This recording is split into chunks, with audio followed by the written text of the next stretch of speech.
ஆறுமுகனை அனுதினம் துதித்தால் அனைத்து நலன்களும் அருளிடுவான். ஏறுமயிலில் ஏறிய வந்து ஏற்றங்கள் யாவும் தந்திடுவான். ஆறுமுகனை அனுதினம் துதித்தால் அனைத்து நலன்களும் அருளிடுவான்.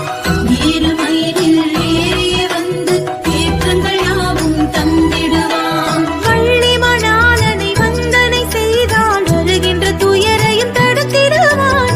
ஆறுமுகனை அனுதினம் துதித்தால் அனைத்து நலன்களும் அருளிடுவான்.